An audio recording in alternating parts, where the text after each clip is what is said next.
अस्सलाम वालेकुम मास्टर। वालेकुम सलाम बाबा, वालेकुम सलाम। फरमाएं। मास्टर मेरे कपड़े तैयार हो गए। आपका नाम क्या है साईं? बहादुर अली, बहादुर। बहादुर अली, बहादुर।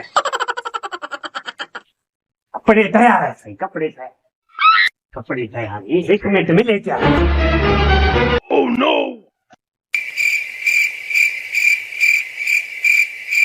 ये आपके कपड़े हैं माशाल्लाह। हुआ मास्टर, हुआ। आप तो लाजवाब हैं। बगैर नाप के आपने मेरे कपड़े सी भी दिए। साईं हम तो है लाजवाब, हमारा कोई जवाब नहीं है। मैंने बस आपका नाप समझो ले लिया, कोई मसला नहीं है। आपके कपड़े तैयार है साईं, कपड़े तैयार है। मगर फिर भी आपने मेरा नाप ही नहीं लिया और कपड़े भी तैयार हो गए। वाह भाई, आप तो लाजवाब हो मास्टर।